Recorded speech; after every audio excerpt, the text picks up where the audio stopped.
Hello friends, आपका स्वागत है स्कॉलर एलाइट में। जो लोग ये वीडियो पहली बार देख रहे हैं तो उनसे रिक्वेस्ट है कि आप हमारे चैनल को सब्सक्राइब कर लीजिए ताकि जो भी वीडियो मैं अपडेट करूंगा आपको नोटिफिकेशन के माध्यम से उसके बारे में जानकारी मिलती रहे।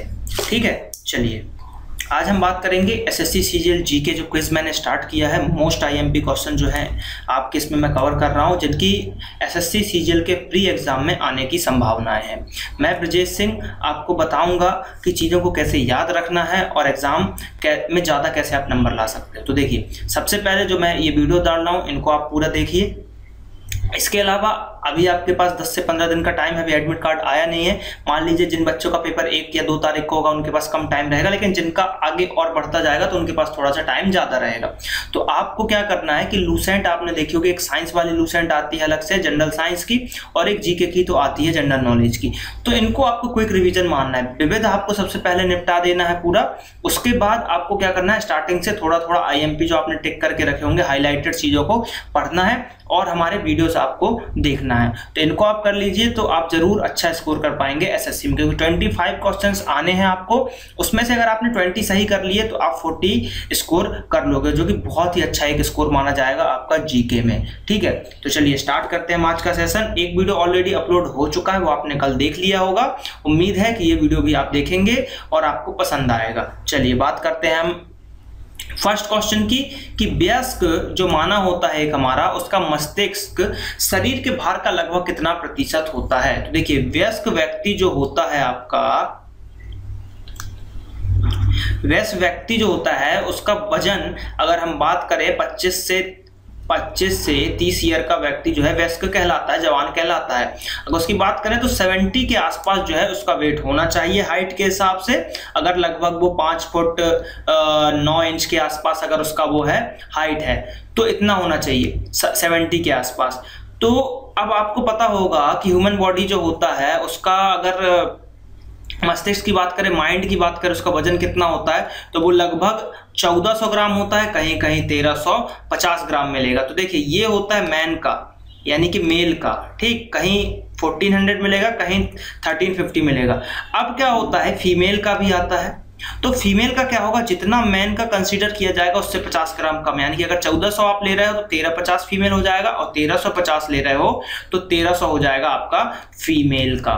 ठीक, तो ये क्वेश्चन पूछा जाता है, स्पेशली पूछा जाता है कि फीमेल में कितना होता है, तो हम सीधे धड़ल्ले से 1400 लगा देते हैं, लेकिन नहीं, आपको 1350 लगाना, 50 ग्राम कम होता है। ठीक है, इस तरीके से ये डिवाइडेड रहता है। तो अब देखिए, मेनली अगर हम बात करें वयस्क मानव की पूछी जा रही है तो इसमें क्या होगा, मान लीजिए अगर 1400 आपका है तो इसका कितना मतलब 70 किलो वजन है, 70 किलो वजन हो गया आपका। अब इसका अगर आप 2% निकालते हो, ठीक है, अब ये केजी में है तो इसको आपको ग्राम्स में कन्वर्ट करना पड़ेगा। ठीक है, तो ये आप कर दोगे तो लगभग कितना हो गया, 1400 हो गया, 1400 ग्राम आ गया ना। तो जो हमारा आंसर था वो आ गया।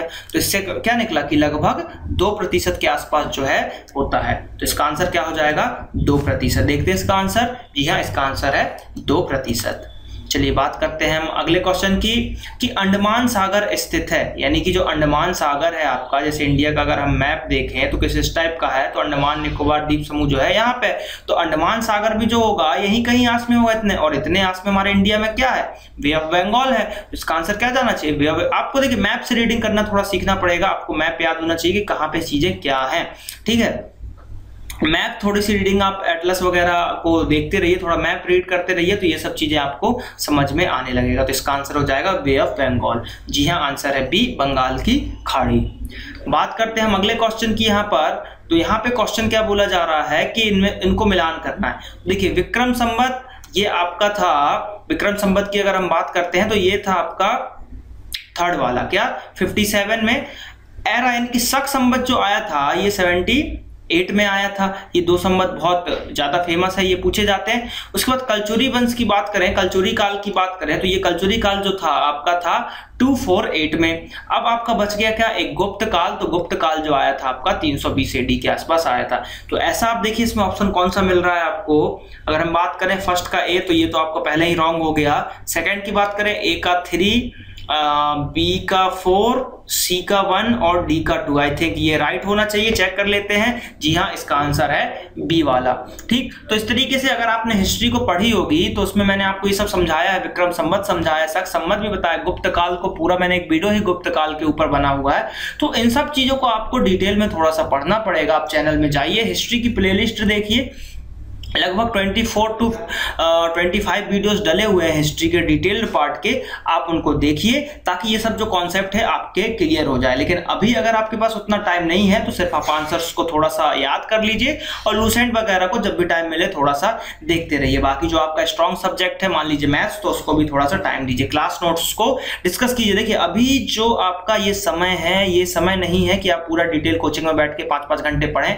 ये आपका सेल्फ स्टडी का टाइम है। आपने जो नोट्स बनाए हैं इंपॉर्टेंट पॉइंट को कवर कीजिए। अगर मैथ्स की बात करते हैं तो मैथ्स में आपको क्या करना है, जो क्लास नोट्स है बस उसको एक बार पलटा के देख लेना है, कौन सा फॉर्मूला कहां कैसे यूज किया मैंने, कौन सी ट्रिक्स सर ने बताई थी हमको, इस टाइप से आपको यूज करना है। जीके में भी जो इंपॉर्टेंट हाईलाइटेड पॉइंट है, जो मैंने इंपॉर्टेंट चीजें बताई हैं, उनको आप देख लीजिए इजीली, क्योंकि अभी आप डिटेल में उतना नहीं पढ़ सकते।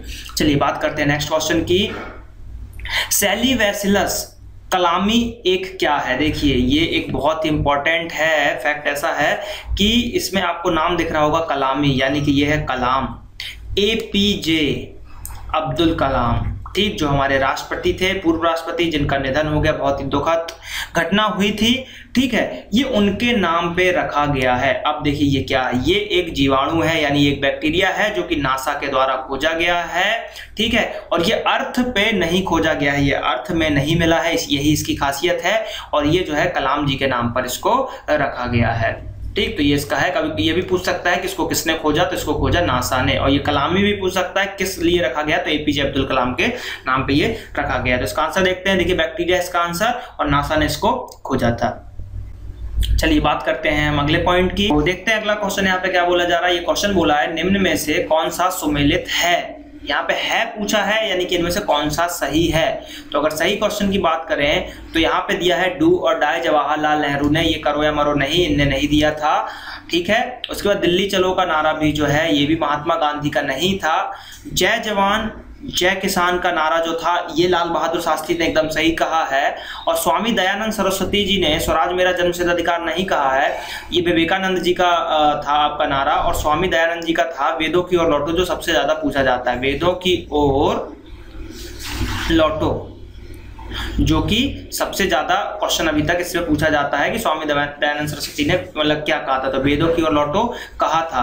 तो ये भी गलत हो गया आपका, ये भी गलत हो गया आपका, ये भी गलत हो गया। तो सही कौन सा हो गया? सही हो गया आपका जय जवान जय किसान जो है लाल बहादुर शास्त्री जी ने कहा गया था। ठीक है, अब आप लोगों के लिए क्वेश्चन है इस पार्ट में। क्वेश्चन ये है कि आपको बताना है दिल्ली चलो जो था ये किसके द्वारा कहा गया था, ये कमेंट करके आपको बताना है।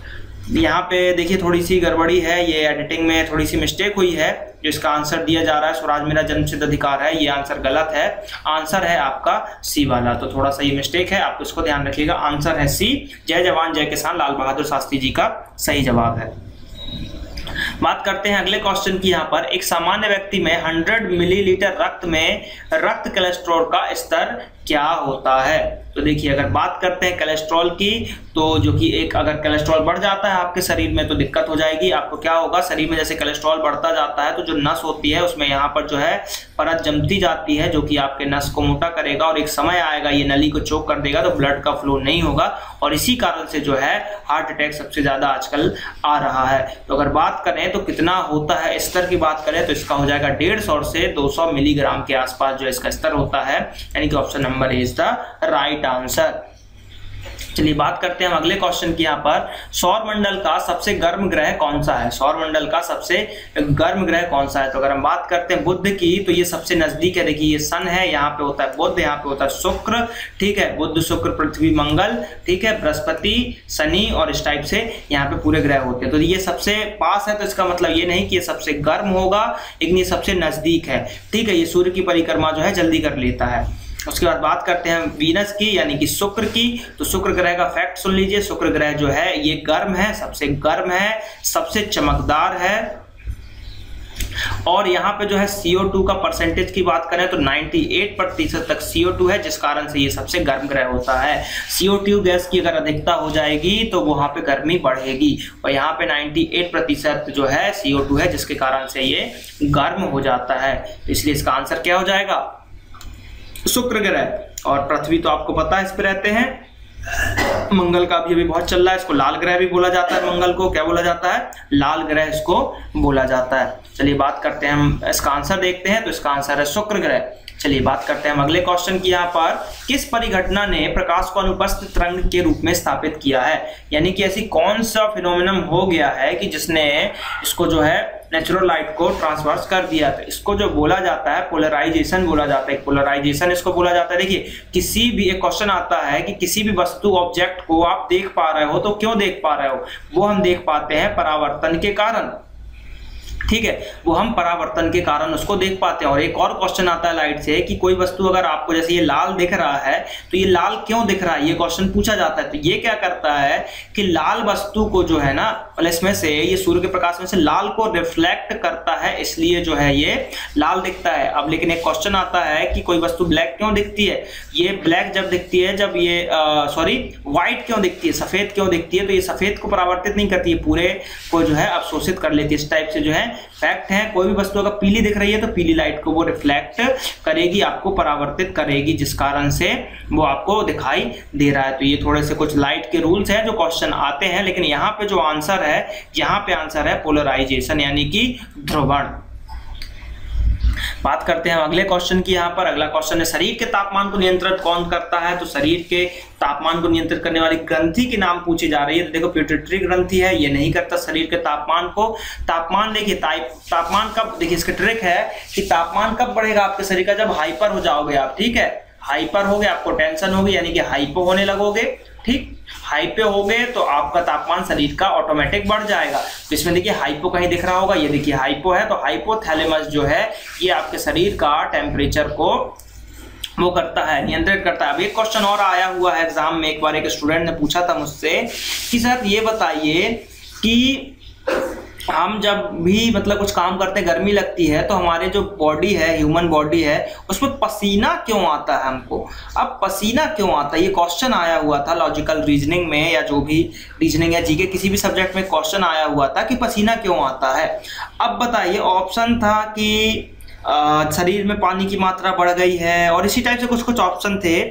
तो एक ऑप्शन था जो कि इसका सही आंसर था, वो था कि शरीर के टेम्परेचर को नियंत्रित करने के लिए। ठीक है, एकदम सही ये आंसर था, क्योंकि अगर आपको गर्मी लग रही है तो शरीर पे अगर पसीना आ रहा है तो वो एक तरीके का पानी है जो कि आपके शरीर को टेम्परेचर को मेंटेन करने के लिए बाहर आता है। जहां से पसीना जाएगा तो आपको ठंडक होगा। देखते हैं आप, जब पसीना आपको गर्मी में आता है लेकिन थोड़ी सी हवा चलती है तो आपको एसी जैसी फील आती है। तो वो जो है हमारे शरीर के टेम्परेचर को नियंत्रित करने के लिए ही जो है पसीना हमारे शरीर से निकलता है। तो इस टाइप के जो है रियल लाइफ के एग्जाम्पल भी आपको पूछ लिए जाते हैं एग्जाम में, तो वो आपको याद रखना है। चलिए, तो इसका आंसर हो गया हाइपोथैलेमस। ट्रिक याद रखिएगा जो मैंने आपको बताया है। बात करते हैं अगले क्वेश्चन की कि भारतीय रिजर्व बैंक के इलेक्ट्रॉनिक संचार नेटवर्क का नाम क्या है? यानी कि जो भारतीय रिजर्व बैंक है, RBI है, तो RBI के बारे में थोड़े से जान लेते हैं। ये जो है यंग हिल्टन कमीशन, याद रखिएगा, YHC, यंग हिल्टन कमीशन जो एक्ट आया था, इसके तहत RBI बनाने की या एक सेंट्रल बैंक बनाने की घोषणा की गई थी और इसको बनाया गया था। और 1949 को इसका, ये सबसे ज्यादा क्वेश्चन पूछा जाता है कि इसका राष्ट्रीयकरण कब हुआ? तो 1949 को इसका जो नेशनलाइजेशन हुआ, राष्ट्रीयकरण हुआ। कब हुआ? 1949 को। ये चीज भी याद रखना। लेकिन यहाँ पे क्वेश्चन पूछा जा रहा है कि ये जो RBI है, ये इलेक्ट्रॉनिक संचार के लिए में से कौन से नेटवर्क को यूज करता है? तो इलेक्ट्रॉनिक संचार यानी कि हमने देखा ईमेल देखा है, ईमेल क्या होता है? ये भी इलेक्ट्रॉनिक मेल होता है। क्या होता है? ईमेल इलेक्ट्रॉनिक मेल होता है। तो यहाँ पे इलेक्ट्रॉनिक संचार की बात कर रहा है, कम्युनिकेशन की बात कर रहा है नेटवर्क पे, तो आप नेटवर्क से ही करोगे ना। तो RBI नेट नाम से इसको जो है बनाया गया। तो इसका आंसर हो जाएगा RBI नेट, ये आपको याद रखना है। चलिए बात करते हैं हम अगले क्वेश्चन की। यहाँ पर ऊष्मा प्रतिरोधी कांच का प्रकार है, यानी कि कौन सा कांच है इनमें से जो ऊष्मा को रजिस्ट करता है, हीट रजिस्ट करता है? तो देखिए ये बहुत इजी क्वेश्चन है, SSC का फेवरेट, फ्लिंट कांच। फ्लिंट कांच जो होता है, फ्लिंट ग्लास, ये आपके जो है ऊष्मा को रोकता है अंदर आने से। तो ये कॉमन क्वेश्चन है, सभी से बनेगा, ये बहुत इजी क्वेश्चन है, लेकिन मैंने कहा कि 1-2 क्वेश्चन इजी तो आएंगे एग्जाम में, इसलिए इसको मैंने लिया। इसमें पायरेक्स कांच और इसमें आदमी कंफ्यूज हो जाता है। तो अब यहाँ पे क्वेश्चन बन गया कि आपको बताना है पायरेक्स कांच मतलब क्या है, क्या यूज है। थोड़ा सा आपको कमेंट करके आपको नेट पे ढूंढना पड़ेगा थोड़ा सा, ताकि आप ढूंढेंगे तो आपको बहुत ही अच्छे से याद होगा। देखिए, अपने से स्टडी करना बहुत बड़ी बात होती है। कोई अगर आपको वे बता रहा है उस वे से करिए, खुद आप इसका आंसर खोजेंगे आपको ज्यादा अच्छे से याद होगा। आंसर खोजिए, कमेंट कीजिए। अब उससे क्या हुआ, आपने एक बार पढ़ा, कमेंट किया, आपने लिखा, तो ये आपको लगभग 15 दिन तक के लिए याद रहेगा। तो ये मोस्ट इंपॉर्टेंट चीजें हैं, ये सब है की ऑफ सक्सेस बोला जाता है इसको, कि किस तरीके से आप सक्सेस को पाएंगे। तो जो मैं चीजें बता रहा हूं उसको आपको गौर करना है। चलिए बात करते हैं अगले क्वेश्चन की, कि हिमालय की सर्वोच्च पर्वत स्थित है, मतलब हिमालय का जो शिखर है सबसे ऊंचा, यानी कि जिसको हम बोलते हैं माउंट एवरेस्ट, वो कहां पर है। तो अगर बात करते हैं माउंट एवरेस्ट, तो देखिए भारत में नहीं है, भारत की ऊंची है K2 या गॉडविन ऑस्टिन भी बोला जाता है। चीन में भी नहीं है, तिब्बत में भी नहीं है, बच गया ऑप्शन आपका नेपाल। नेपाल में हिमालय की सबसे ऊंची चोटी है जिसको माउंट एवरेस्ट बोलते हैं, लेकिन नेपाल में इसको क्या बोला जाता है, नेपाल में इसको बोला जाता है सागर माथा। सागर माथा बोला जाता है। अगर आपने नेपाल का सिक्का देखा होगा 1 रुपए का, तो उसके पीछे जो है हिमालय का यही सागर माथा बना होता है और नीचे लिखा रहता है सागर माथा। कभी आप देखिएगा नेपाल का अगर आपने सिक्का देखा होगा, तो इसका आंसर है नेपाल। चलिए बात करते हैं हम अगले क्वेश्चन की। खाद्य और कृषि संगठन का मुख्यालय कहाँ है, यानी कि हेडक्वार्टर पूछ रहा है। फूड एंड एग्रीकल्चर जो है ऑर्गेनाइजेशन है उसका कहाँ है। तो देखिए, अगर हम भारतीय हैं, अगर हम भारतीयों की बात करते हैं, तो भारतीयों के रोम रोम में, ये ट्रिक है याद रखिएगा, भारतीयों के रोम रोम में एग्रीकल्चर यानी कि खेती किसानी बसी हुई है। तो रोम रोम आ रहा है, तो इसका आंसर जाएगा रोम। ये एक ट्रिक है। तो भारतीयों के रोम रोम में एग्रीकल्चर बसा हुआ है, तो इसका आंसर क्या हो जाएगा, रोम। देखते हैं इसका आंसर क्या रोम है। जी हाँ, इसका आंसर एकदम सही है, रोम है। भारतीयों के रोम रोम में ये बसा हुआ था, ये ट्रिक है। देखिए, ऐसी ट्रिकों से आपको बहुत जल्दी, जो मैं ट्रिक बताता हूँ, ऐसा कोई बुक की तरह मैं स्पेशल ट्रिक नहीं बनाता हूँ, मैं जो है थोड़ा सा फनी ट्रिक बनाता हूँ ताकि आपको ज्यादा समय तक याद रहे। तो इसलिए इन ट्रिकों को थोड़ा सा आप लिख लीजिएगा, रिवाइज करते रहिएगा, आपको याद होगा। फनी ट्रिक्स इसलिए मैं बनाता हूँ ताकि याद रह सके। चलिए दोस्तों, अगला क्वेश्चन देखते हैं यहाँ पर, कि निम्नलिखित में से किसमें सिल्वर नहीं पाया जाता। ठीक है, क्वेश्चन है कि इसमें से कौन सा ऐसा है जिसमें सिल्वर नहीं पाया जाता। तो अगर हम ऑप्शन की बात करें, हॉर्न सिल्वर, जर्मन सिल्वर और रूबी सिल्वर और लूनर कास्टिक। तो देखिए, इसमें भी सिल्वर होता है, इसमें भी सिल्वर होता है। आंसर मैं बता रहा हूँ आपको, डायरेक्ट आंसर होता है जर्मन सिल्वर, लेकिन इसमें तो नहीं होता। आजकल ऐसा क्वेश्चन नहीं पूछा जा रहा है। क्वेश्चन ये पूछा जा रहा है कि जर्मन सिल्वर जो है किस किस का मिश्रण है, और ऑप्शन में आपको सिल्वर दे देगा। तो इसमें सिल्वर नहीं पाया जाता। देखिए, ये किस किस से मिलकर बनता है, ये बनता है आपका, इसमें कॉपर होता है। ठीक है, उसके बाद अगर हम बात करें, निकल भी होता है आपका, और उसके बाद जो है बात करते हैं, जिंक भी होता है। और इसका कभी कभी अगर ज़्यादा डिटेल टफ क्वेश्चन बनाना होगा तो पूछा जाएगा आपसे, क्या बोला जाता है इसका परसेंटेज। तो लगभग 60% ये होता है, 20% ये होता है, और 20% ये होता है। लगभग में होता है 20 और 60 का रेशो होता है, यानी कि इसमें कॉपर का प्रतिशत ज्यादा होता है। तो ये चीजें आपको याद रखनी है। तो इसका आंसर हो जाएगा आपका जर्मन सिल्वर। बात करते हैं हम अगले क्वेश्चन की, कि पीयूष ग्रंथि मानव शरीर के किस स्थान पर होती है। तो पीयूष ग्रंथि जो है आप सभी को पता होगा, देखिए पेट में तो होती नहीं है, हृदय में होती नहीं है, और गर्दन के पास भी नहीं होती है। ग्रंथि जो ये होती है हमारी ब्रेन में। लगता है कि गर्दन में हो सकती है, नीचे साइड होता है, लेकिन ये होता है हमारे ब्रेन में। कहाँ होता है, ब्रेन में। तो ये चीजें आपको याद रखनी है। इसका आंसर हो जाएगा ब्रेन। अगले क्वेश्चन की बात करते हैं कि भारत में राष्ट्रीय आय के आकलन के लिए डेटा संग्रह का कार्य कौन करता है। भारतीय सरकार की वित्त मंत्रालय, नहीं, वित्त मंत्रालय फाइनेंशियल चीजें देखती है। आरबीआई भी नहीं देखती, ये भी बैंकों का बैंक होता है, ये बैंक से रिलेटेड काम करती है। NSSO, national sample survey organisation. ये ऑप्शन ही देख के आपको समझ में आ रहा होगा कि कुछ सर्वे कर रहा है डेटा को वो करने के लिए। तो इसका आंसर भी यही है, NSSO is the right answer. चलिए बात करते हैं हम अगले क्वेश्चन की। यहाँ पर एक देश का व्यापार प्रतिकूल संतुलन होगा जब, अब देश का व्यापार कब होगा, अच्छा जब आयात जो है निर्यात से अधिक होगा, यानी कि बनी सी बात है संतुलित कब होगा, यानी कि कोई चीज आप बाहर भेज रहे हो और मंगा कम रहे हो, यानी कि यहाँ से अगर आप 100 रुपए का चीज बाहर बेच रहे हो और वहां से आप 50 का खरीद रहे हो तो ये आपका मुनाफा है, प्रॉफिट है 50 का। लेकिन अगर आप यहाँ से 100 रुपए की चीज बाहर बेच रहे हो, 100 रुपए का चीज, और वहां से आप 100, 100, $150 की चीज मंगा रहे हो, तो इसमें तो आपको घाटा है ना, व्यापार संतुलित थोड़ा है। आप अपने घर की चीज भेज कम बाहर रहे हो, बाहर से खरीद ज्यादा रहे हो, तो फिर भेज ही क्यों रहे हो, हमेशा नुकसान में हो। तो इसलिए जब ये कंडीशन बनेगी आपकी, कौन सी, सेकंड नंबर वाली कंडीशन जो कि है आपका ये वाला कि आयात निर्यात से अधिक होगा, तो आप प्रॉफिट में रहोगे, तो ये व्यापार का संतुलन या प्रतिकूल संतुलन हो जाएगा। तो इसका आंसर है बी। बात करते हैं अगले क्वेश्चन की कि बलवंत राय मेहता समिति जो था इससे किससे रिलेटेड है। तो देखिए बहुत इंपॉर्टेंट क्वेश्चन है, हमेशा पूछा जाता है बलवंत राय मेहता कमेटी, तो ये है आपका पंचायती राज से, और पहला पंचायती राज जो है नागौर जिला एस्टेब्लिश इसने किया था, तो ये भी आपको याद रखना है, नागौर जिला। तो इसका आंसर हो जाएगा पंचायती राज, बलवंत राय मेहता समिति। अगला क्वेश्चन, संविधान की प्रारूप समिति के अध्यक्ष कौन थे, यानी कि ड्राफ्टिंग कमेटी के अध्यक्ष पूछे जा रहे हैं। तो ड्राफ्टिंग कमेटी के जो थे ये थे आपके डॉक्टर भीमराव अंबेडकर। तो याद रखिएगा ड्राफ्टिंग कमेटी के कौन थे, डॉक्टर भीमराव अंबेडकर। बात करते हैं हम अगले क्वेश्चन की यहाँ पर कि भारत की काली कपास की मिट्टी किस समूह में आती है। तो देखिए अगर हम थोड़ा सा रफली बताते हैं आपको डायग्राम, तो काली मिट्टी कहाँ पाई जाती है, जैसे अगर आप एमपी में बात करोगे तो एमपी में भी काली मिट्टी पाई जाती है आपके पश्चिमी भाग में, और वहाँ पे अच्छी खासी खेती की जाती है। तो ये लोकेशन आपको याद रखना है, यहाँ भी काली मिट्टी अच्छी पाई जाती है, महाराष्ट्र साइड भी यहाँ पे दक्षिण में, और यहाँ पे जो है काली मिट्टी आपकी महाराष्ट्र साइड भी पाई जाती है। तो ये सब चीज़ें जो है आपको इंपॉर्टेंट है, काली मिट्टी जहाँ पे पाई जाए, काली मिट्टी में जो है कपास की खेती अच्छी खासी हो जाती है। तो ये किसका एग्जाम्पल है, किस समूह से रिलेटेड है। तो देखिए लेटेराइट से नहीं है, पुर्जोल से भी नहीं है, और जलोढ़ मिट्टी से नहीं है। जलोढ़ मिट्टी उपजाऊ है, लेकिन इसमें जो है गेहूं चावल ये अच्छी खासी मात्रा में पैदा होती है, मेनली मैदानी इलाकों में, जैसे कि गंगा का बेल्ट, यानी कि जो है बिहार वगैरह में गंगा का जो बेल्ट होता है वहां पे ये मिट्टी अधिकतर जलोढ़ मिट्टी पाई जाती है, बहुत अच्छी खेती होती है। बच गया आपका ऑप्शन नंबर सी, चेरनोजम। तो चेरनोजम जो है इसका राइट आंसर हो जाएगा, काली मिट्टी चेरनोजम के उसमें समूह से संबंधित है, तो इसका आंसर हो जाएगा ऑप्शन नंबर सी।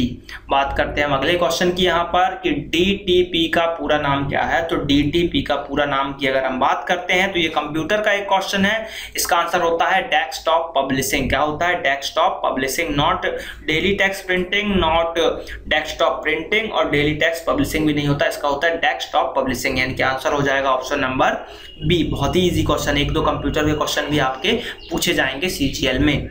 बात करते हैं अगले क्वेश्चन की कि निम्नलिखित में से किस सुल्तान के शासनकाल में मलिक काफूर एक सैन्य जनरल के तौर पे था। तो मलिक काफूर के बारे में आपने सुना होगा, बहुत ही ताकतवर था और सेना नायक के रूप में काम करता था, और ये सब चीजें उसने किया है, बहुत ही लड़ाइयाँ लड़ी हैं, ये सपोर्ट में रहता था। तो ये किसका था, ये था आपका अलाउद्दीन खिलजी का। ठीक, किसका था, अलाउद्दीन खिलजी का था। तो ये इंपॉर्टेंट हो जाएगा, ये मलिक काफूर के बारे में कई बार क्वेश्चन पूछा गया। तो ये तो सिंपल क्वेश्चन है, सभी को याद है कि अलाउद्दीन खिलजी के साथ मलिक काफूर रहता था।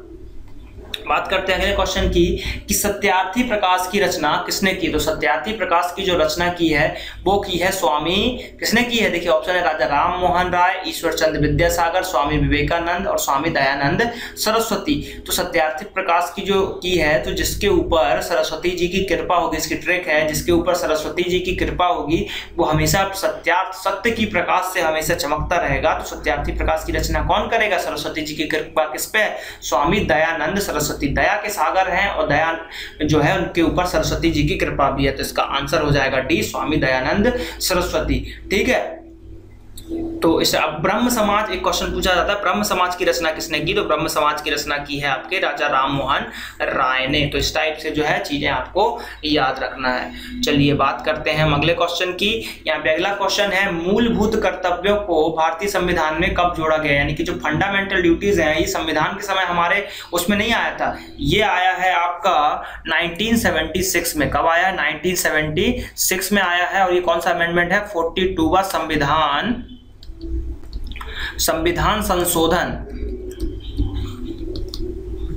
संविधान का जो संशोधन हुआ था 42 नंबर का, जो सबसे बड़ा संशोधन माना जाता है अभी तक के हमारे इतिहास में, उसके तहत जो है मूल कर्तव्यों को जोड़ा गया था और उस समय जो है 10 कर्तव्यों को जोड़ा गया था। उसके बाद 86वां संविधान संशोधन हुआ था, 86वां संविधान संशोधन हुआ था, उसके तहत एक और जोड़ा गया है और वो कमेटी थी, ये क्वेश्चन पूछा जाता है, स्वर्ण सिंह कमेटी। स्वर्ण सिंह जो है समिति जो थी, उसके तहत एक और जोड़ा गया है, तो मूल कर्तव्यों की संख्या 11 हो गई है। तो ये याद रखिएगा, 86वां संविधान संशोधन याद रखिएगा कि क्वेश्चन पूछा जाता है, पहले 10 थी, 10 से 11 मूल कर्तव्यों की कब हो गई है। तो 10 से 11 जो है 86 नंबर का संविधान संशोधन था, उसके तहत स्वर्ण सिंह कमेटी के रिकमेंडेशन पर इसको कर दिया गया है। लेकिन यहाँ पे आंसर है अभी 1976। तो ये चीजें आपको याद रखनी है।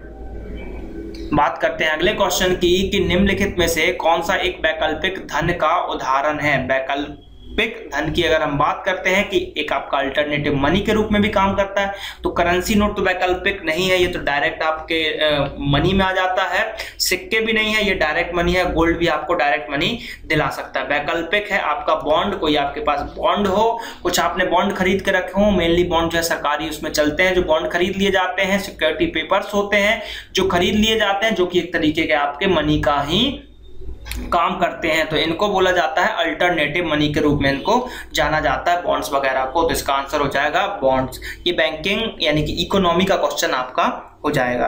बात करते हैं अगले क्वेश्चन की। यहाँ पे क्वेश्चन समाप्त होते हैं 25 क्वेश्चन, और इसको मैंने आपको एक्सप्लेन किया है। उम्मीद है आपको अच्छा लगा होगा ये वीडियो, और मैंने जो क्वेश्चन पूछे हैं आप जरूर उनका आंसर दीजिए। और ये हमारा फेसबुक पेज है www.facebook.com/scholarelite, इसको भी लाइक कीजिए और चैनल को सब्सक्राइब करना ना भूलें। यहाँ पे आप नेक्स्ट और प्रीवियस वीडियो की लिंक देख पा रहे होंगे, तो उसको भी आप जरूर देखिए। चलिए मिलते हैं हम आपसे अगले पार्ट में। Thank you.